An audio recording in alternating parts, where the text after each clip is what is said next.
Right, we are live, but I'm just quickly doing my tweet because obviously there can only be like 2 people watching right now. If you don't know, you don't have to actually watch on Twitch. You can also watch on YouTube, but YouTube isn't going to be the Thorin channel. YouTube is going to be Last Free Nation CS. Just type that in the YouTube. It'll find the channel for you. Now, we are going to be now doing the Poly Market pre-game show because obviously, if you don't know, you know what? Production's hard, I'll say it as a magnanimous individual who's never found it hard myself. Sort of a goat at my role in many ways. Be like Ronaldo going scoring goals is hard, is it? Not for me, I guess for some of you mortals. But anyway, in production, I noticed yesterday they did actually mess up, unfortunately, and show on screen that it was like FaZe versus Spirit second and Mouse versus Strauss first. As far as I know, it's actually FaZe versus Spirit first, the best game probably, at least until you get to watch Spirit play. The more closer match, Strauss versus Mouse, I believe, is the second game. So what we'll do is we'll do a little pre-game for both of them, because it's still 20 minutes till they even start the pre-game for game 1 on the main broadcast. So we'll do a little pre-game for both of them. We'll use some poly markets to see what the traders think and where we're at and frame it up, etc. And we'll just do it like a mini preview, sort of on an analyst desk, but more of a conversation podcast style. So in general, jump in where you want. Spoiler, I'll tell you, shut the fuck up if I don't think what you're saying is interesting. I want to move on. That's how it does it. But in general, just feel free to jump in. And I guess here's where we'll start.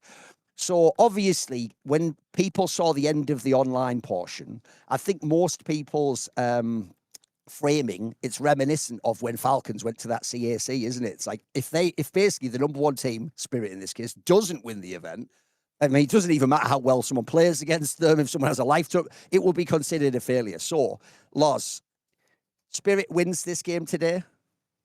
Yeah, I think so. I mean, almost everything you'd want to analyze is favorable for Spirit. Like everything to do with the map pool, everything to do with the players.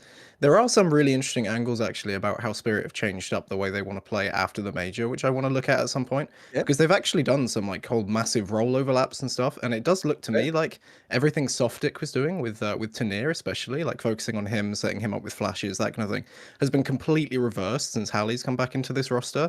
And actually, all of his positions have been downgraded as well. I don't know if you want to get into that now, but yeah, go on, because if people don't know, he actually also was doing quite well at the LAN, I believe, in the first match. I think against Liquid, he had a good result. So what they've basically just gone back to the old system and what people didn't like.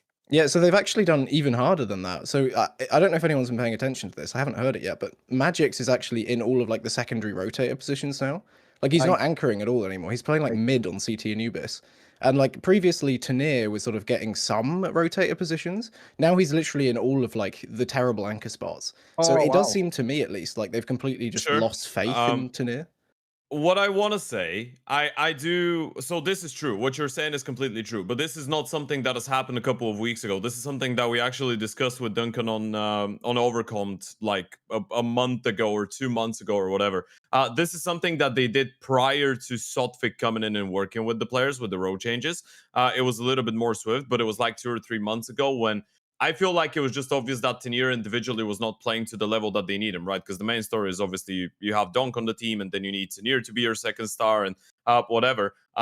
He started improving with that with Sotfic, but the role changes were already there, so it's not something that they've done now. And I don't feel like it's something that spells, at least to me, it doesn't mean that they don't trust him. I feel like it's just recognizing what are his strengths, right? Because when you go back to the time that he had on Heroic, even last year, he was playing Anchor on a lot of maps. And one of his best qualities was that he was able to, get multi-kills out of thin air, basically. So I think it's actually quite all right. I wouldn't say it's a dramatic, they don't trust him. I think it's recognizing that he probably wasn't ready to be a rotator, and you want your IGL to be in the rotator spots, which is being done by a lot of teams, especially with a younger IGL, because you want him to be more involved, right? You don't want him to be isolated, because it takes a decent amount of experience to do that efficiently. But yeah, I wouldn't say it's lack of trust in Tanir. I just think it's you've realized what his strengths are, and maybe being a rotation player is not one of them. See, the reason I think it has to be, though, is because, like, you are right, there has been this gradual transition from him taking away some of these rotation spots and being more of an anchor, but at least at the major, he was only in, like, maybe 4 maps he was a hard anchor, and he still had some positions, like mid on Anubis, for example. Even those have now just been taken by Magix. So they're fully out on the idea that he can be, like, a sort of secondary star, especially on the CT side player. And I kind of don't really understand what the push for it is, because I know they were actually experimenting putting Zontix in some of those positions as well. Like for quite a while, Zontix was actually the short player on CT Mirage. And if anyone doesn't know, that's actually like the highest fragging position on that map. So now, if you do what I do, right, and you basically rank all of the positions on the maps by like KPR and assign them some number, Magix's positions now, if you look at the totality of them, are higher fragging overall than Donk's. So he's literally in higher fragging average GT positions than Donk is, which is a really weird decision for me, considering, like, not only is he the IGL, but we don't think of him as like a blitz, right? We don't think of him as someone that should be like a fragging IGL. So it does speak to me that maybe they're a little bit lost for ideas. By the way, two things. One, do you actually think, Loz, that means that Tanir's performance won't be as good? Like, obviously, people were loving like how he played it, like I am Rio, and then some of the other tournaments before the major. Obviously, at the major, he was good basically until the playoffs, I think. So, are you worried his numbers will go down? Yeah, it's really strange because at least during the online portion of this tournament, he's been like one of the better players still in these roles. So I don't know, like maybe he is just someone that's more comfortable playing anchor. Like I have no idea, right? But the one thing that I am slightly concerned about is that when he looked really good in Rio, I mentioned it a lot. He was getting flashed for a lot, right? A lot of what Sotfik was doing was focusing flashes on not just Donk, but also getting him activated in the mid round, in the late round with these flashbangs. That's just completely stopped. Like they aren't doing that for him anymore. Not nearly as much anyway, according to the statistics. And like, I don't know how long Tanir will continue to be good on LAN. I do think there is a chance that if he just gets shut down and like doesn't start strong in a game, that he'll just be missing. That's also where I would actually have here's the obvious assumption I would make, right? Whenever I critique how Hunter plays as the IGL on G2, right? If you have a look at his roles, it actually looks like he needs to be in those roles to be able to read the game. Like it looks like if he isn't in like certain rotator positions, he actually can't make CT balls. So that makes me also wonder if this is actually, it's not about Tanir more as much as they're just trying to make Magix more comfortable and give him positions where he feels like he can be useful and not be like an anchor to the team or something. Yeah, I feel like that's the case, definitely. Especially, again, I'm going to come back to the same point, but when you get a younger in-game leader, one of the main things when you are a bit uncomfortable at the start, because it's inevitable to be uncomfortable at the start, he was inactive for a couple of months and you're coming in that type of a team. When you get put as the anchor on all of the maps to be the IGO, it's very difficult for you to start. I mean, to begin with, even if you get all the good positions as a new IGO, it's difficult to kind of put that create that inner roadmap in your head, right, onto what's going on and be able to micromanage sometimes and assess the situation. When you are isolated on the end of the map, it's even more difficult. So I do agree with you, Duncan. I feel like this is probably a decision that is, I guess, it's like a one like two birds one stone type of a situation for Spirit, because you do get Tanir to be playing roles where he doesn't really need to make as many individual decisions himself. Maybe some of them might have been a little bit slower, maybe sometimes they weren't the right ones, and you've got a very good aimer being an anchor, which is definitely the dream of a lot of teams. And then in the same time you can put Magix in that type of a spot where he can just be the IGL more actively and he can see the server better, right? It's not necessarily about whether he's going to have the fragging output to back it. It's more so, what if the calling is so much better when he does get to play, I don't know, short on Mirage, or he gets to play rotation on Dust 2 or whatever. And then I don't think there's a lot of people that can argue that if you've got a pit player on Dust 2 and there's 3 or 4 people running at him, if you've got Tanir, he's got a higher chance of getting a multi-kill than Magix, right? So if you can have him in that type of a position where he can win the round by himself, and then Magix in a position where he's rotating and can call around him, I actually think it's much more efficient for Spirit. It makes a lot more sense. What we'll do is let's just do the actual poly market for the match. Then after that, basically, it's a lot easier to just go through the other ones and make it chill so we have more time to work with. So if we look at the poly market for this one, that's way too small. I literally can't see it. That's like for ants right now, bro. This is mental. I have to see it bigger than that. A lot bigger than that. So if we wait there a second, it's going to be pulled up for me. Like, I literally can't see a single number right there. Okay, so it looks like Spirit is 82%, understandably, and FaZe is down at 19%. I will say, understandably, not only is Spirit the big favourite, but obviously FaZe had a really ropey game yesterday against Mongols. Yes, Mongols. And that was obviously like, they could have easily lost that 2-0, actually, right? Both of you, we'll start with you, Lars.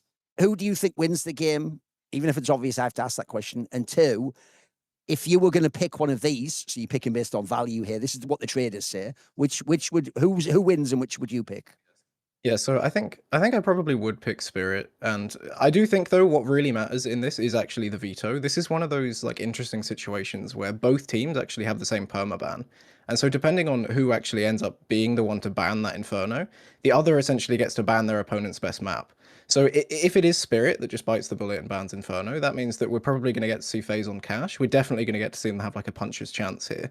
And they'll also get to ban Dust too, which is like FaZe's worst map and Spirit's best map, right? So depending on how the veto goes, like this could actually be a lot higher for FaZe. So I actually do think there is a good argument to pick FaZe, especially if you think that Spirit are going to do what they usually do with Hallie and just play the safe veto where they just ban Inferno to not risk it. You think it ends up as a 3-map series then? It definitely could, especially if the first map is Cash. To the FaZe angle here, it's 19%. Yeah, that makes me think I would take FaZe maybe if I really believed J Bone's going to pop off or something, you know. FaZe are absolutely trying to fashion Cash as their like home map, and they've looked really strong on it recently. So, and Spirit, obviously, we have almost no data for them. Donk will probably be fantastic on it, but like FaZe really do have a chance on that map. Yeah, but if you're a Spirit, you surely just perma Cash, right? You just float Inferno. Both teams float Inferno. No one's gonna pick it. I mean, there's always like a 1% possibility that someone decides to go crazy. But I think you just float Inferno and Spirit ban Cash and FaZe ban Dust too. And from that point on, it's, you know, a free for all to some extent. And I'd say Spirit have the. I mean, I'd go for a Spirit 2-0 to be fair. The concern there though for me is.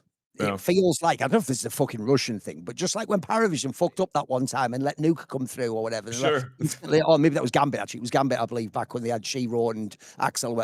It feels like Russian teams, mate, never let the perma go through. They don't even float because they're so scared you actually pick it. Even though you've played Inferno, you know what I mean? You've got to have played a little bit, but that's why I don't know about that one.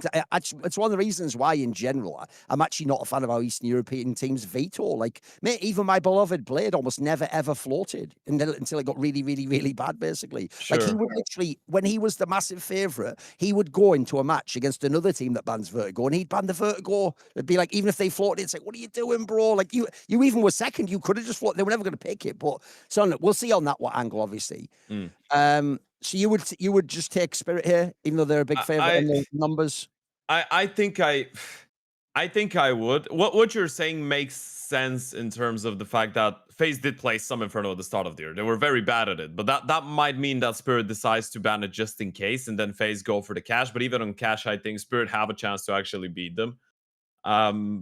Yeah, I would take Spirit. I would definitely take Spirit. I know the percentages are massive in their favor, but I would take Spirit. I mean, I personally don't think FaZe actually has much of a chance in this game. I think what people are doing, it's a bit like with Liquid, they're projecting the best they've seen of the team and being like, that could be good. It's like, well, let's wait and see if that turns up first, mate. Like obviously the first concern I have in this match before we get anywhere, right, is loads of people watch Shiro's style of play, and I always say this, they make all these character judgments based on, like, he must be a bitch and a coward, and he doesn't have that dog in him, and he doesn't go for the shot. You know what? Let's see how J Bowen does against him today, mate, because the J Bowen guys look good. He's been one of the key players in the FaZe match. I will say he sort of fell off in that third map. Looked like he got maybe a little bit exhausted from the game, but fair enough. He was definitely rolling the first two maps. This is one of those examples where he might have had a lot of pop-ups, but I'm interested. What do you think on this angle, Loz? Because this isn't a case where, look, if the J Bowen plays really well against Shiro, I think he'll get not applaudits, but I'm sort of a bit cynical, mate. I think this is where suddenly you'll realise, yeah, actually, if Shiro isn't against like Modesty, but he's a pretty fucking good player, isn't he? Yeah, I mean, J Bowen and Jorko actually have both really impressed me. Like, I am actually quite excited for both of them. Obviously, we're talking about J Bowen now, but it does seem like there are like these sort of young, talented AWPers that are actually finally starting to crop up again, which is a very positive sign. And with J Bowen in particular, like, obviously he was going, in a sense, head-to-head with 910, right? And 910 is a very good AWPer, right? We're all talking about him maybe being fifth or sixth best. And despite that, like, J Bowen, at least according to my stats, he's like the fourth best dual swing player this tournament. So he really is rocking. Even if he's, you know, on the online stages when playing maybe not so hard teams. Like, still, it's a very, very good sign for an AWPer. And I do think that his ceiling hasn't really been met yet. The other thing I want to mention about him is that I'm actually really impressed with his mental, because he's had a lot of games now where he's had a really rough start. And he's been able to sort of crawl himself back into the game and then just start popping off late game. Like that nuke, for example, yesterday. If you watch the way that he was playing early on, on the CT side, he was basically absent. But then he had a couple of rounds where he was just like 3K, 4K, 2K, 3K. Once he sort of gets the ball rolling, he really can just snowball. And that's really impressive for someone his young to like have that mental stability. Yeah, absolutely. Any thoughts on that, Ed? Yeah, I mean, I really like J Bowen. I think we've had that conversation multiple times, but I feel like this head-to-head between him and Jorko is definitely going to be exciting. The reason I like him is because She-roll, but we know what you mean. Keep going. Sorry? She-roll, but we know what you mean. Keep going. Oh yeah, no, I'm gonna get back to Shiro. Wait, I'm gonna get back to Shiro. This is Never mind. Keep I'm going just then. starting it off with this one. Keep- I feel like with Jay Bowen, he can take the initiative a lot when it comes down to CT sides, and in general, he's an aggressive opener. So it's going to be a very interesting comparison with what Shiro brings to the table on the other side, right? There's a bit of there's a bit of an amplitude when it comes down to the styles of the two opers, and that's why I think is going to be a good test for I guess both of them to some extent, because Shiro does the time when, as you pointed out, he can prove that he's actually a very good opener and he can punish someone that's a little bit aggressive but less experienced, and he can show that he's got the mechanical skill, right? So, yeah, I still feel like it's going to be a tough one for Jay Bowen. I do agree with what Lust says about the mental fortitude, but Shiro's an elite level opener. It's not like he's some kind of a guy that got lucky to get on Spirit and he's still just there being a support guy throwing utility or whatever. He is an elite level opener, and I think he could eat someone like Jay Bowen alive if the mental doesn't go right for the Dane at the start. Also, Shiro's the type of a guy that's not going to give you a lot of opportunities. He's not going to make a lot of mistakes, right? So you need to try and force mistakes. You need to actually be better than him in a game like this. He's probably not going to be feeling too nervous, and he's just going to be playing a pretty standard and good game. So yeah, I think it's going to be tough. I am a Shiro supporter. I always have been. I think he works great on this lineup as well, considering the amount of space they want to give to the rifles. Sure, he does disappear sometimes when it comes down to very important playoff games, but that doesn't happen as much as a lot of people are saying. I feel like, yeah, I think he's going to have the upper hand in that one. That should be it. Should be a clean advantage point for Spirit. I don't ever go and do that thing where the last match is going to define this one and everyone's going to play the same, or somebody's going to. So one thing I will say is this. One concern I did have in the Mongols game was, mate, if you watched that whole match, you would almost never know Frozen was in the game. He didn't do really badly. He almost Sure. just never made any big play. It felt like I don't think I ever saw him with a clutch. Don't know if he ever did a 3K. It felt like he just had one of those average-ass games. And I do feel like, especially before Jay Bowen popped off, a lot of people, because they think this is like Frozen prison and he's ELO held, which, by the way, is also, they're saying that to respect Twist because he have to be an IGL and they don't expect him to put the same numbers. I think people do treat Frozen like he drops a 40 bomb every game. Like, what are their thoughts on, do we need like peak Frozen in this game to make it interesting? Can they manage without him? What do you think? Yeah, I would say Ooh. so. I would Yeah. definitely say so. But like the thing with Frozen is he's another one of these players, a little bit like Molodoy actually, where he has his map preferences, and depending on where the veto goes, he can actually be way stronger or way weaker. Because like, for example, if you look at Frozen's stats against top 10 teams for this year and even for years prior, look at how his numbers drop off on Dust 2 specifically. He just cannot play that map. He literally drops from like a 1.18 average to a 0.95. So he's solidly in the red when it goes to that map. And so obviously, if that ends up in this veto, like it might as well just be over for FaZe. They might as well just hold up the white flag and be like, yeah, go next map, which is a bit worrying for me. But if it does go into like one of his comfort zones, right? If he is on like a Mirage, if he is on like an Ancient, you can see him farm. And I think you're 100% going to need that against a team like Spirit, because one of these riflers is going to have to step up to sort of counter Donk, and who else is it going to be, right? Twist is IGLing now. None of the others really look that strong to me. Like, you're not really going to see a player like Natu or whatever be in the positions or have the kind of fortitude to go head to head with him. Yeah, it is interesting, right? Because I've been thinking about that Dust 2 for a while, because you couldn't even make the point that he's got a position that he's not used to, because he's literally just playing middle, right? It's a good spot. He should be having a higher output. I do agree. I feel like Frozen is a specialist, right? When you think Frozen, as you said, you think Ancient, maybe you think Anubis, you definitely think Nuke. He's probably one of the best ramp players out there, and he has been for more than a year now. But yeah, the veto really, it really does go down to it. Whether they will be able to deal with Spirit without him, I don't think it's a possibility. I think this is he's still one of the best riflers in the entire world, and in a game like this, especially with the amount of experience on this FaZe team, or the lack thereof. I know Jacob has been playing remotely better, but again, we've not really seen him pop off against one of these teams, and I'm generally not a big Jacob believer, especially in important games, but just in general. I think with Naitu, I have been a little bit let down because I had bigger expectations at the start when he joined the team. I know he plays very tough positions, but he's definitely not going to make the difference. So, yeah, Twist is the IGL. Jay Bowen is playing well, but he has a 2-month-long career with this team. Not even that, a 1-month-long career with this team. So, yeah, I feel like it should be impossible for them to deal with FaZe without Frozen. If anything, Spirit could win the game without Donk popping off. I don't think that's going to be a possibility for FaZe without Frozen. I definitely don't feel so. What's funny is I actually think people still forget. You have to understand the business industry economics in it. This is not actually a real lineup. Like Jay Bowen is on loan, and I believe Yeah. Net is just a stand-in. By the way, I don't think Yeah. he's even. I think he's like He's like not listed on HLTV. Oh, and also, this was obviously my immediate assumption when I saw him join.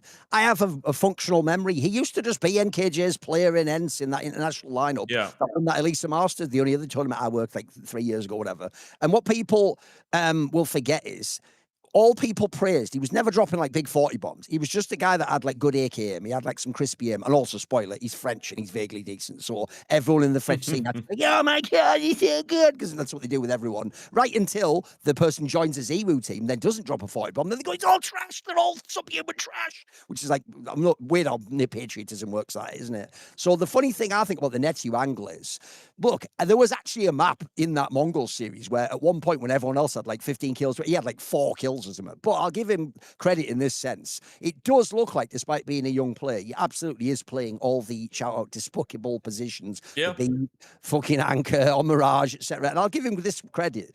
The whole, like, he's good for a club. He actually is. He actually is. If you put him in like a 1v1, he actually does win quite a lot of them. And he does do that thing which is in the sort of perfecto inters class of playing shit roles, which is you do things like don't take fights and don't take aim duels and use map position against people and use the bomb timer again. Like, I actually can appreciate that element because here's the thing. If I look at the rest of the team, with the exception of Twist, who I'm sorry, I actually expected to do more agility, not fragging. I do look at Frozen, Jay Bowen, and Jacob. These are the players I have to have pop off. For now, if the next two guys just decided, I think he's doing fine.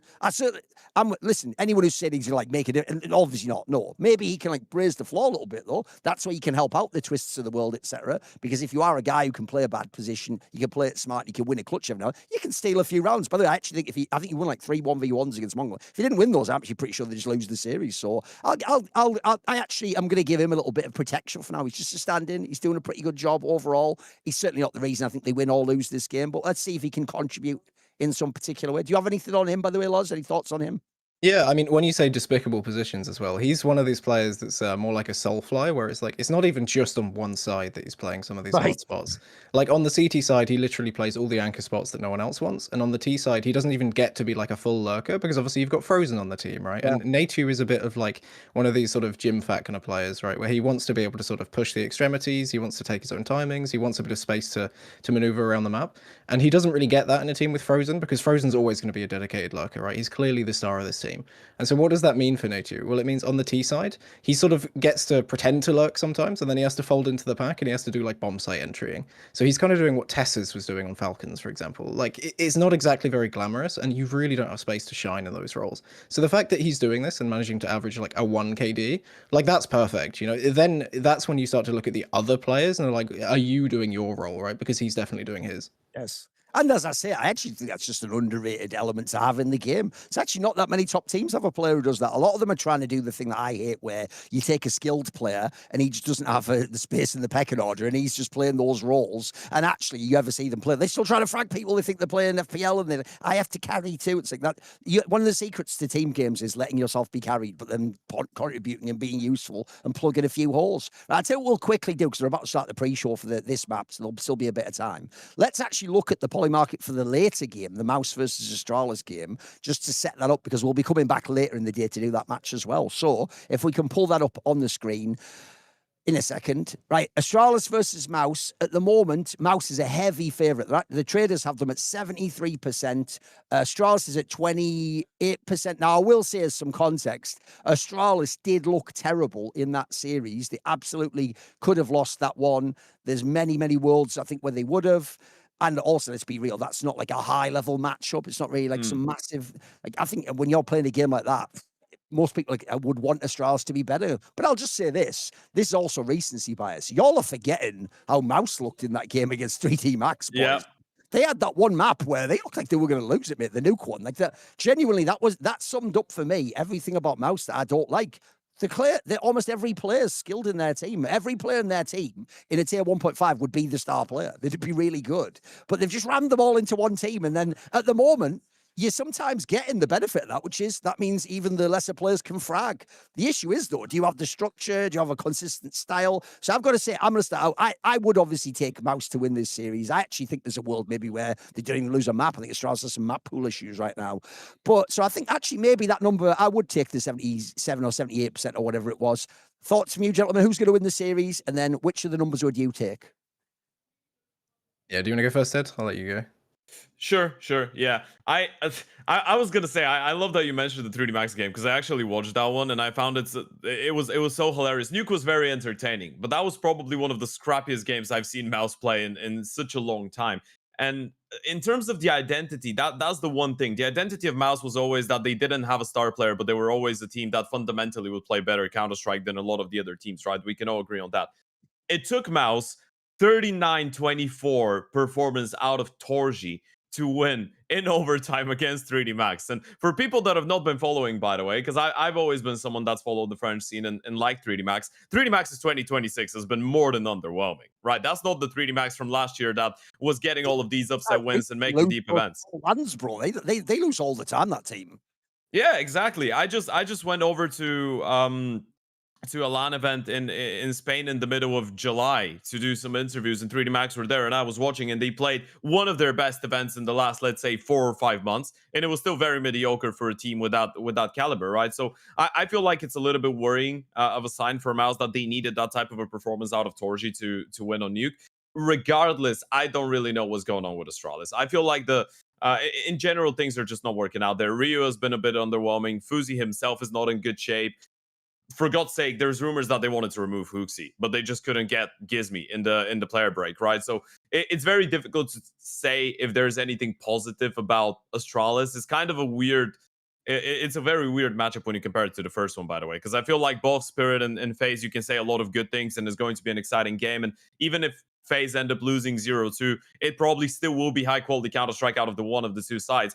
If people want to go and use the term clash of trash, you can probably find a very good application for it in the second game. This is going to be a very scrappy game of Counter-Strike, and not because both teams are, per se trash, but I think there's a lot of concerning sides to both stories. I would still take Mouse with that in hand. I feel like Astralis are just not in a good space. And as you said, they have some massive issues when it comes down to the map pool. At this point, even Nuke is not reliable. And that was always the one map that they can go up to, right? And for the last maybe more than half a year, has been very unreliable. So, yeah, I know Nuke was terrible against 3D Max for Mouse. It was. I get it. And they lost the first map. But Astralis is just very unconvincing. They did struggle against a very struggling side of Pain. So this is a bit of ugly Counter-Strike that we're probably going to get to see there. I hope we're going to see something better out of Mouse. They should take the win, even though I'm not expecting a pretty game.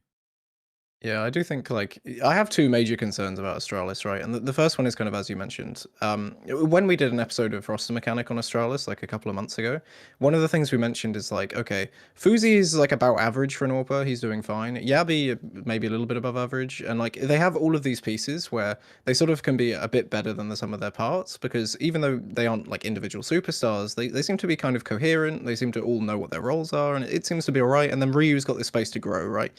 And what we didn't account for back then is the possibility of, like, 3 of those players just getting worse. Like, way worse. Because I look at players like Yabi now, and for context, for this tournament, of all the teams that made it to the finals, to this LAN portion, Yabi and Naf are the 2 worst players in terms of dual swing. Like, they've just been struggling to win fights for whatever reason. Like, their hands have just fallen off mid-tournament. And I look at Fuzi as well, and it's like he's the 2nd worst AWPer. So, like what angle even is there to look at and say Astralis has a chance to win, other than, like, pray that Stare manages to continue being, like, maybe a top 10 rifler at this point? Like, it seems like that's the only thing left with Astralis. And the other thing as well is the map pool, because similarly to the game prior, they actually both want to ban the same map, right? They actually both don't play Anubis. And what that suggests is that, one of these teams is going to be able to pick into one of their strengths. And you look at Astralis and it's like, okay, what strength? Because as you mentioned, like, Nuke doesn't look that good anymore. I believe the Nuke's at like 19% or something crazy. They lost like 5 in a row. That used to be their pick, by the way, as well. But that used to be like their favorite map. Their strongest map that at least I see them play consistently is Ancient. I've always really liked, especially Stare on Ancient. And even that is like, okay, if you pick into that, like, Mouse could easily beat you on Ancient. Like, there's not a single map where I think they could even really have any advantage in this map pool. And so, yeah, I do just think I would absolutely have to pick Mouse in this, even though, Mouse don't look that great either. You know what's the best part about this? Is that now with this game, if we have to talk hypotheticals about Astralis having a chance to win a map, I completely agree. They're very screwed when it comes down to the veto. We have to go down the rabbit hole of tier 2 Counter-Strike commentating, where you say they need to win the pistol, but then they need to win the conversions, but then they need a very good call for the first buy round, and maybe they can get the momentum and not allow Mouse to get into the game. I feel like that's the only way that they win a map in this series. Generally, I don't feel like they've got the depth. I don't feel like they've got the individual consistency. It's going to be tough, and they need an overperformance out of Stair and somebody else. Another thing in their team was actually most of them were kind of bad in that game, I've got to say. Like Stair had maps he didn't even carry. Forzi actually basically just came alive on the last map, it felt like. Yabi was just semi-irrelevant in the game. Ryu actually, believe it or not, had big fragging, but here's the hilarious thing. Shout out Nero one time. He had that 24 kill performance first game, ended with a minus 1.5 round swing. So yes, according to Nero, Lord Nero, Emperor Nero himself, that basically means those were empty calories, which, listen, they were and they weren't. Like, look, it's not like every kill was just against an equal, but it just means that some of those were ones that you didn't win either game or weren't the key one leveraged in around, etc. By the way, you can do it for either of these teams. In a second, we'll go on the veto, but is there anything that, since we did a roster mechanic episodes on both teams, although admittedly the Mouse one was before we knew this exact roster, etc., is there any like surprises, do you think? Have they changed anything up in terms of like what they did with roles or spots or something, Loz? Like, not really, right? Because PR, when he was brought in, really was just put into all the positions that no one else wanted. And I do think Xerxian has managed to hang on to his, like, everything I want, I get. And, like, I just call the game around myself. God, Emperor, he deserves that title, mate. I actually do want to draw an interesting parallel between Twist and Xerxian, right? Because obviously Twist is getting a lot of flack for maybe calling around himself and like having hero AKs and stuff. No way near to the level of Xerxian. Like, Twist is actually really impressing me, because if you actually look at his resources, his good gun percentage, like, he's actually right where all the other IGLs are. Right. It's just that Twist is so cracked that he can just still put up like 1.1 KDs with nothing in order to perform like that. Whereas with Xerxian, it really is like every AK's mine. I get all the good CT spots. All the plays are calling around myself. Like, I don't know. But with that being said, at least with Xerxian, he can just completely dominate a game by himself, even while calling, So there is that upside that if you're playing against one of these weaker opponents, you can just kind of smash them by running through the brick wall and just getting multi-kills. We are making similar arguments about Hunter on G2 though, right? And if we're having that conversation, people are unhappy with it because he farms against lower tier opposition, but then against the best teams in the world because he's got the star roles, he doesn't, right? So then you're talking about the others. I think with Mouse, the interesting thing is that's a very weird phenomenon, but they have 4 players. We're talking T-side attempts for entries. They've got 4 players with over 22% attempts on the T side. And that tells you, I think it tells you a couple of things, because I rewatched some of the demos. It kind of feels like they've got a team of 4 rifles that want to be making moves. All of them need to be making moves, right? Zelix was a star player on Mouse NXT. You want him to be a little bit active. PR has never been a passive guy. So he wants to run in first, and they're using him as a soldier right now. Xerxian is calling his own shots, and Spinks has never been a passive lurker either. So I think they've got a very big issue when it comes down to the roles, especially on the T side. CT side, things work out a little bit more because they've essentially told Zelix, you know what, we don't care what you played on Mouse NXT, go and anchor that.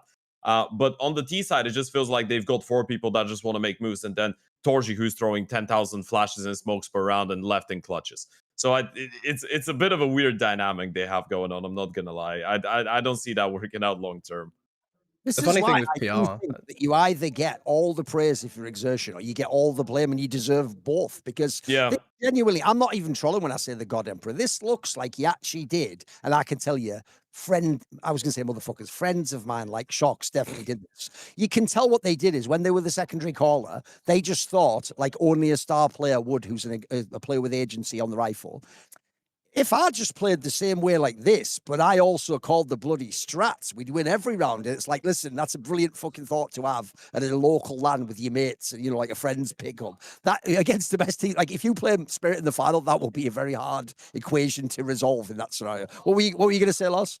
I was going to say that the joke is like with PR technically has played lurk positions in Game Elysium, but and even the way he played them. But even the way he played them was like, he played them like Nico used to in like old Yeah. Mouse, right? Where he's not really lurking, he's just going to the extremes, the extremities, and just taking a gunfight, right? He's just being aggressive elsewhere, basically. So yeah, they really have like front loaded on players in this team. Remove Jimmy as well, by the way, in order to do so, which is definitely the funniest part, right? Like literally, where are your late round players other than It's definitely Torji? hilarious. It's kind of like having, I don't know, being Liverpool and being like, yeah, Van Dijk, get out of here. We're going to get Vinicius Jr. It's basically that. And just be like, yeah, Vinny, now you're playing central defender. That's basically what they've done here. They're like, yeah, Jimmy out, Zelix in. We're going to get PR, who's always taking initiative. Brolin used to be all right with being passive. So they're just going in with all the aggressive rifles in the world. This is actually great. Out of all teams in the world, Mouse was probably the last one that I expected to take on that type of a route. But somehow, maybe it could work against teams like Astralis. I don't know how it works in the long run. And honestly, I'm very impressed that Torji is able to make something out of it. Two things on that. One, that also does just make me think, like, this is actually why I think your work's so important, Loz, with like redefining roles, etc. Because the worst stat to ever exist for noobs, it's like if you're a fan like I am of the Veto, the worst thing to ever happen was the Hitchell TV last 3 months, minimum 3 maps played, because every moron just looks at the percentage, doesn't even look at the volume, doesn't look at who it's against, and they go, pick that, ban that. That's not how Vetoes have ever worked, ever in history. Like, for a start off the map, you play the least, you're going to have a better chance to have a high win rate on if you play against only bad teams. It's an obvious premise, but they don't think about that, right? The worst modern stat ever to exist is the opening kills attempt percentage, because every noob looks at it and goes, he is the entry fragger, when he has like a 22%, like you're saying. But Sure. actually, the best example ever of this was one of the teams that didn't work, which was when they made the Cloud9 super team, because you had Axile, he's got a high opening kill percentage, and Electronic, oh my God, they're going to tear them apart. We all thought that until you realize, it's like Loz says, they actually just play extremities, but just as sick players, so they take duels all the time. And that's not even anything like what the hard entry that people think of with the pack. Yeah. So in that team, it was like you didn't have one, and it actually just meant you didn't win many games, unfortunately. So there's that. And then also, this does also make me think, this is where maybe, though, Exertion might actually, or maybe it's Cyclone, let's be real. I think whenever you get a Princess, a Diva star, the real trick of a coach there is you have to make a thing that actually offsets all that guy's flaws without telling him it. You tell him you do it for the other people. And then also, you have to convince them it's their idea. So here's the 200 IQ move I now see from Cyclone. I couldn't see it before. Is if you just get loads of people who have agency and take openers on the T side, Exertion doesn't even have to fucking call me. That's like the dream pog, isn't it? Isn't the nightmare of the pog that no one will go in first? Like, you've just got everyone's just going to go in all over the map. And then all Exertion has to do at that point in time is just to use basic mathematics of like, there's a kill there, go to that site. Like, that's actually the easiest call in Counter-Strike. Like, the hard one's the mid-round where you haven't even got the map control. You haven't got into the site yet. Okay, I'll tell you what, we'll flip back because we're going to do the Veto in a few minutes. So let's talk more about the other one. Obviously, that game will be later, Mouse versus Astralis. The tough part about that one is I obviously do favour Mouse. The difference is these two teams should be watching this game and just praying to all the gods that FaZe as the life game of the fucking century, because if they have to play a Spirit in that BO5, like, at this point, you're just asking questions like, what's Donk's rating going to be? Will there even be a map win? Like, it could be outrageous on Sunday, which, by the way, we'll have Ted here for that, and it'll be Yumi will be the other person on that one. So let's flip back to the first game again. We'll go back to the Spirit versus FaZe game. So a question I have, we didn't really talk about it much before, but I'll use the classic framing that I like to do. This is a bad sign if you're a fan or just Polish and you want to tell me Jacob's really good. If he was really good, you wouldn't be like, look at that, he just top fragged, holy, against literally anyone. Mate, this guy top frags a fucking warm up there. Go, oh, he's fucking on his game, look at this. Oh, but he's so good in practices, Duncan. He's so good in pracs. Give him time, like, mate, at this point in time, like, yeah, give him the time stone so he can reverse fucking his career and do it well. What are we talking about? He's had a year. He's been on FaZe for a year. And also, this is where I want to start you off, Loz. I'll tell you one thing I hate. People, I think, assume because he was the small name and he's not a FaZe type recruitment, that he must have been treated like a bitch. He must have been on some Zelix PR. As far as I can tell, if this guy was a stud, isn't he sort of in the positions to be their donk or something, Loz? Like, he's in some like pretty high agency, like fragging positions for aggressive rifle, right? Yeah, so what's interesting about him is that, especially early on when Carrigan was in this team, Jacob actually was used like very abusively. Like, as in, you look at tradable death opportunities, he was literally by far the highest of any tier 1 player. So they were literally just sending him around corners, like, you know, like human flashbang, like we say about Carrigan now, right?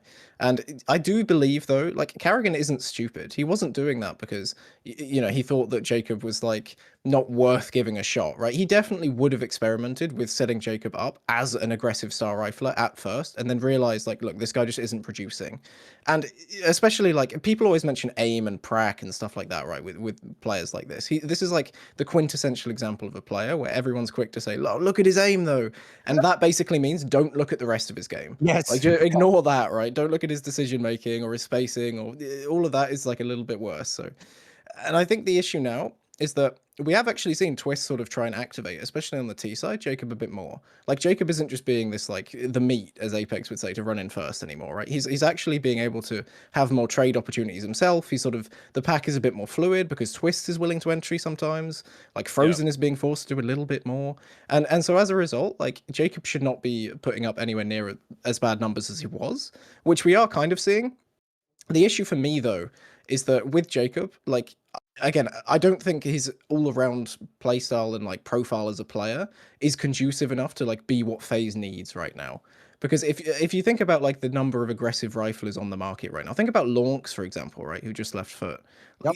He would just be a fantastic upgrade over Jacob, right? And especially, like, on the T side. CT side, you've got problems still, because Jacob is, like, an anchor on the CT side. He plays, like, long on Dust 2 and, like, some of these sort of harder spots. But I would compare him to, like, a Malbs. That's where I'd kind of want to point you if you want, like, a one-to-one comparison, where he's sort of like this anchor on the CT side, sort of like a more of a star opener on the T side now. And unlike Malbs, I do think Jacob just hasn't really shown me any kind of promise that he can be where he needs to be. I want to say I think Malbs is a bit more complex and complete of a player. I think the best description probably would be that Jacob is just a little bit one-dimensional, right? It's not that he's per se bad mechanically, so that's the misconception that a lot of people are getting. But as you said, it's kind of like, oh, but he can shoot heads well. That means that he's the best out there and he's the man for FaZe. FaZe has never been about just shooting the heads. FaZe has been about having 5 players that know how to make the correct decision under pressure and that can understand the game so well that sometimes they can intuitively just win the round by not even speaking or having the most advanced comms or whatever. It's like you need complete players to be on this team to play on that system, right? And I don't think Jacob was that. Even with Carrigan, I feel like that's one of the reasons why it didn't work. Obviously, the one thing I could say in his defense was that when you are the first going in the state of FaZe that was the start of this year and the end of last year, with the utility being absolutely terrible and so many of the protocols just being non-existing, they were basically just sacrificing him for nothing, right? He didn't get a lot of opportunities on the T sides, so that's fair. But I also feel like he is not someone that you would want to let make a lot of decisions. He's the type of a guy that you need to have a roadmap for, send him in with the perfect util, the perfect setup, and then he's going to give you headshots sometimes, right? It's kind of like what I don't know, Vitality can do with Flamesy, right? Even though Flamesy is a lot more of a complete player now. Years ago, Flamesy was never a cerebral guy that had the brightest mind for the game, but he was very good mechanically, and he was on teams that allowed him to shine, right? But Jacob's not that type of a player that's going to suit the playstyle of, yeah, I need to make my own calls. I need to make decisions. I'm going to create an opportunity. Sometimes the execute around me is just going to fall apart because someone's going to miss a timing for a flash or a smoke or whatever. But I will know what to do in order to get the most out of the situation. No, it's kind of like, okay, plan didn't work. I don't know what's going on. I'll just go and die. By the way, I saw on the Blast main stream, they just flashed up there. Here's why I can't get too hyped about FaZe. First of all, I actually watch CS. I don't just go, hey, they're in the semis.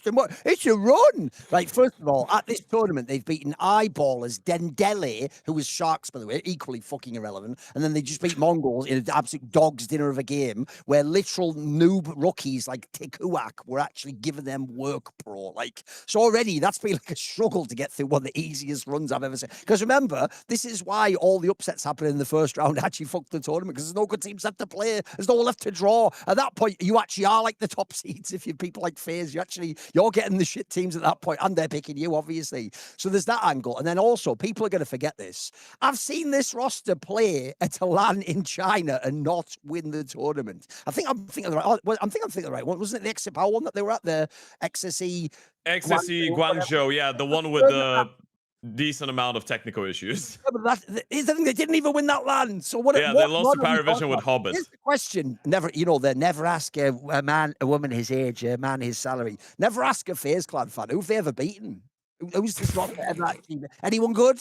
Because they're already having to do it on the stream. Look, if you're a host in a broadcast, you have to do this. You have to act like the upset's impossible. They're already doing it. And if they win this game, they'll be top 10 in VRS. Like, yeah.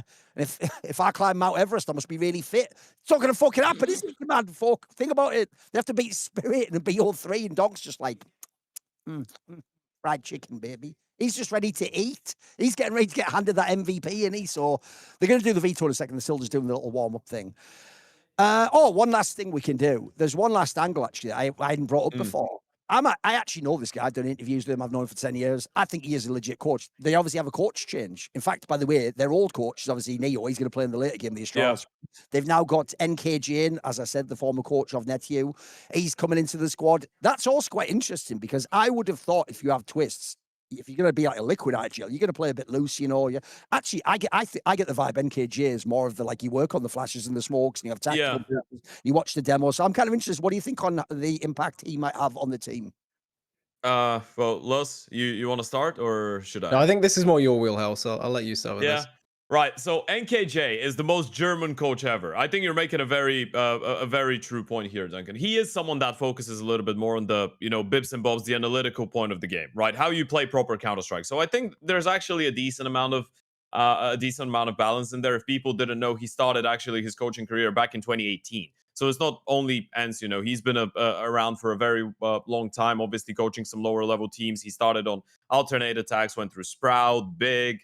He was on Entropic for a little while. So it's not like he's a guy that is unexperienced and an up-and-coming coach. This guy has been around Counter-Strike for such a long time. The only thing that I am, I guess, interested in is whether he's going to know how to handle the personnel that he's got now on FaZe. Although it's not that different when you compare it to ENCE when you think about it, right? Because you got Twist and Frozen that are superstars, but then everybody else is essentially coming in as, if you want to put it, an Academy League type of player, right? They're all youngsters. So I do like NKJ. I feel like he is pretty tactical. He's not the type of guy that goes around with chaos, but I also think that he's never been in a position where he had the players to be able to play chaotic Counter-Strike, right? Sometimes when you don't have that amount of firepower, you need to rely a little bit more on structure. So maybe he can actually be a little bit more free when it comes down to his vision for the game. And sometimes it could even be good if he isn't, right? If he's got, someone to challenge Twist and then Twist can challenge him. And maybe that way they can get the best of both worlds to some extent. So yeah, that was an interesting pickup. I definitely believe more in picking up someone like NKJ that's worked as a coach in the industry for nearly 8-9 years and giving him a chance than just go into the next X tier 1 pro that has zero experience as a head coach. I like the approach. Yeah, I haven't actually spoken with NKJ, so I don't really have any information on this aside from what I can actually see in the game. And one thing I have seen that's actually really interesting is that FaZe's flashbang usage has gotten better since he joined. But interestingly, that everyone's flashing for Twists. Like, Twist is in that sort of flames position where it's like he's throwing loads of flashbangs, but also he's getting the most kills on blind enemies. So he's essentially just flashing for himself and getting other people to like flash him into plays, which I think is actually a pretty cool way to like keep up your fragging as an IGL, right? Because you're still like taking space and entering, but you're doing so in a way that, you can keep your numbers up. That's why you don't look at the flashes statistic on T side on HLTV, right? Because it's always inflated by people that are just running in and throwing flashes for themselves as they're running in. And you're like, oh, this guy must be the support player. And he's actually just going and chunking flashes in the air. In his case, it's working though. Two things. Since we're going to go to the veto, I'm going to guess any second. I'm just waiting to see if it's going to come up or not. Let's wait a second. I'm just waiting to see if that's what's coming. Okay, they're still talking. Right, let's quickly look at the poly market for this game again, in case someone didn't see earlier on. Let's pull it up. It was heavily favored to Spirit, as you can imagine. Yeah, it's 82%. It's 19% for FaZe. Okay, we can put that away. One other thing. If you are watching on Twitch, just get some Twitch Prime score. It's like your money. Stop being selfish. Actually, stop being a leech and a parasite in this industry and start contributing. Be the change you want to see in the world. Thorin Gandhi, 2026. Yeah, so basically subscribe and give money. Yeah, that's basically what I was saying, but I was saying it in sort of blatantly said to do it, but whatever. What he said. There you go. He translated it. Right. No, they're taking a while now to get to the veto. I'll tell you one last thing we could talk about. We'll wait, but the second the veto comes, we'll jump straight into it. Obviously, we haven't brought up one name who I actually think, understandably, probably is the person on the chopping block, which has got to be Zontix, right? When you bring Zontix back, what you're hoping for, look, I'm not deluded. I do put a lot of pressure on Shiro and Tanir, and I say, you need to give me the numbers. All I want from Zontix is be good on CT side. He can play like some of those a little trickier positions. He is a good CT side player, in my opinion. On T side, you're never going to expect to get that much from him anyway. That's why, to me, I didn't have that. Loz, what have your thoughts been on Zontix so far? People obviously were hating on him after the major. Yeah, I mean, I personally really don't like Zontix as a player, especially not in this team. What I will say about Zontix, though, is that you are right. If you just look at anchoring stats, right? If you just look at when there's some kind of execute on your bomb site, 3 or more players coming in, do you, like, how many kills are you able to get in those situations? Zontix is actually one of the better anchors. So that's why they've sort of kept him around for so long, I think. Like, if you just need someone to lock down a bomb site, he's all right at it. The problem is there's so much more to the game than just, like, picking an off angle and killing one person. And in all the other areas of the game, Zontix just sort of fails to deliver, which I find really disappointing, especially because, again, if you look at like the resources and stuff, you'd expect Tanir to be set up more as like this sort of second star rifler, but he just isn't. Like on the CT side especially, like good guns go to Zontix before they go to Tanir, right? And so as a result, he actually ends up with like a higher expected frag number than players like Tanir, even though Tanir is meant to be like the second engine of this team. So I think for me, I would way rather imagine a player like Heavy God in Zontix's position. I actually think Spirit would win like 3 majors in a row, and I'm not even joking with how big an upgrade that would be.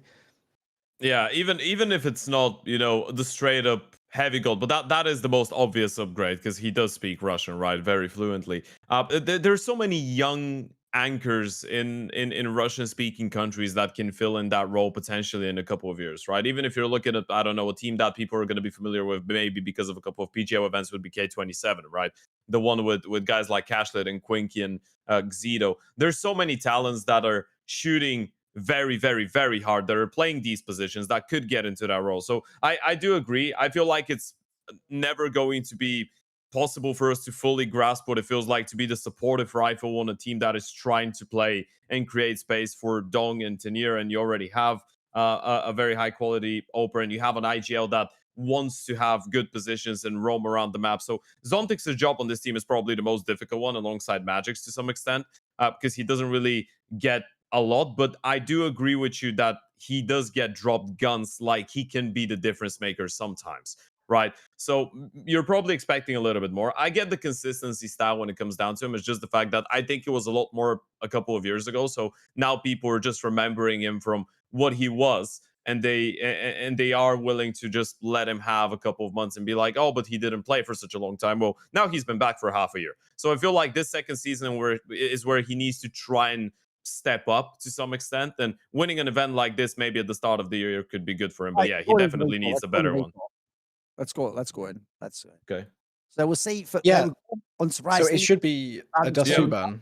Oh, they banned Inferno straight away. Yeah, I thought so. The obvious reason to ban just they haven't done it though. They haven't Mirage. Done it. Even, as not only is it the best like donk map too, by the way, it also would help on the Frozen angle, wouldn't it? But they've chosen to go with the Mirage ban. It's bizarre because I've always thought Mirage is actually quite a vulnerable map first, but you can get up on that one. And then there you go, Dust 2 instantly. That's crazy to me. I think that is a miss veto, actually. Oh. I mean, Cash as well. But then again, maybe they've done them a favor because FaZe wants to play Cash too. So at the same time, the obvious fear here is if Donk goes crazy on Cash, it's game over, isn't it? Yeah.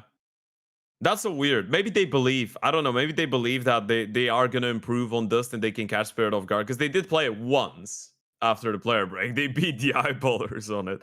That's so precarious. It's so weird. I've always thought that's the map that makes all IGLs just look fake, because it's like, that is the Don't Go Kill map. That's the one where he just like goes in and like double entries B or something. It's like, that's not even a tactic. Like, that's like some miracle shit. Even going back to when even going back to when Twist started IGLing on this team, like their Dust 2 has been like their worst map statistically by far, because they just don't have a specialist. They don't have a single player that likes to play Dust 2. I genuinely don't understand why they haven't banned it here, because at least on Mirage, like Frozen is one of the best Mirage players. Like at least you've got a chance. A player like Jay Bowen can AWP on Mirage well. I don't know. If they can get to the decider, I will remind people though, when Twists used to be the Agile of Liquid, Anubis was their go-to map. They were one of the first teams to really embrace it. And actually on that map, they had a lot of like players to set up ultimate. So let's say the J-Bone angle. Problem there is, can you get there? Like, again, this is why actually having Cash as your pick. You better have some like really good smokes and setups, because I look at the map like that and I think that's another map where surely your dog's just going to run all over you. By the way, how banter is it that we're before the semis and we're even doing interviews with Donk that are sort of like, so do you think you'll break your all-time record? What are you talking about? By the way, that is why this game is brilliant, though, because one of the worst things about sports is every noob who watched the World Cup is like, why isn't Mbappe scoring against Spain? It's like, you just ain't getting balls, you idiot. Like, oh, what's he supposed to do? In Counter-Strike, every few rounds you have a gun, mate. Every few rounds you have the chance to make a play for yourself, take a duel. Like, it's one of the best things about our game. You don't get trapped by the team as much. So we're going to go live any second now. By the way, that's the end of the pre-show. We're just going to roll straight into the game. Is that correct, producer? We're just keeping going, yeah? Yeah, all good. Let me just double check something quickly. So we're just in the game. Let's go. So was it obviously starting on the Dust 2, which, as we pointed out, we're assuming is going to be a struggle session for FaZe. Yeah, absolutely. I do not see how FaZe win this, honestly. Yeah, we'll have to see where they're going. But line up in mid through the doors there, trying to snipe with the USPs from FaZe. A respectable opening, but the smoke there is going to deny them temporarily. Flashbang to A-Long for Spirit. As they get some early control, they discover there's nobody home. In the meantime, FaZe are getting active through tunnels as well. Indeed, they are. Quick split of the A bomb site seems to The reason no one's talking. I'm just watching. I mean, this is quite interesting. Like, actually, FaZe have sort of positioned themselves quite well here. It's not good if all three people sit silently. Yeah, you're right. Yeah, yeah. All good. Yeah, I do think this is actually a good start for FaZe, because you saw already like 2 people push tunnels early on in this pistol round. That shows that coming out the gate, FaZe know they need to be a bit more proactive here. If they just play default and they have like 1 player in each position, they're not going to win this map at all. So it is actually like a strong start. You mentioned like the tier 2 casting earlier, Ted, where, you know, you got to win the pistol, got to win the conversion. This is step 1 at least. Yeah, yeah. I mean, they'll need to cover some of these. It's they can still make it close. I feel like it would be very naive to get ahead of ourselves just because of a good start. I think eventually Donk is going to have an AK, you know, but maybe they can make it a bit more competitive. Farm to get J-Bone and off. That's the positive. Yeah. Look like versus Spirit. That is one of the few things they could exploit on Dust, right? It's a good map for an opener, and J-Bone is someone that takes a lot of initiative. So this is probably, you know, you keep Sheer away from the AWP, you control the money, you don't let him have it early on, and then J-Bone can maybe have some free reign. We've got the force buy into the hero AK already for Donk, so he's got the full head armor as well. They're sending it on this round, boys. Donk has the hero AK, so force. Yeah, why wouldn't you? They have Donk fuck around mid basically and try and just get a pick. They put it on Donk, the greatest Counter-Strike player. Because I also think the reason this map is amazing for Spirit is one of the things that bores me about CS is people take the number and act like the number describes the player's game. It doesn't. The number just tells you did he perform well. Like, why does no one ever goes Donk is a mid? How about tell me things like he probably has the best mid-range AK spray of any player to ever play Counter-Strike? That's going to help you on a map like this. As long as you don't go long, the entire map's mid-round fights. Like, you can create mid-round fights all day long as a team player on this map. So I've always felt like this is a map where you just set up and just let Donk go to work. He just takes a dual mid, a dual shot. It's really hard to do anything against him. I don't even know how you punish a player like that. You just have to hope his teammates do badly. Yeah, he's always... Yeah, you can go on those. Just keep going. First, keep talking. Yeah, he actually had like a 1.38 rating the last time he played this map, and apparently that in the past year was like his worst rating. It's big. Okay. Yeah, Nature's fine. By the way, they went all the way down in the cash. So God. and not many people died on the side of FaZe either. In a good position. Yeah, that's there big. is the anchor. Oh, they lost 1 player, so they're going to have decent money as well. But yeah, I think on the Donk topic is kind of like he's probably one of the best refraggers as well, right? He's so instant with it. But look at that. That was good. That's massive for his confidence as well, by the way, early on. Really holding his own on that B bomb site, stuck in the corner, nowhere to go. We're aware that the stream's a bit choppy. We're going to try and get that fixed. It was fine yesterday, so I assume there'll be something that we can tweak or something that hasn't been set correctly. They'll do some damage to that CT economy. Because the feed I'm getting in this PC is totally fine. Looks amazing on this other monitor.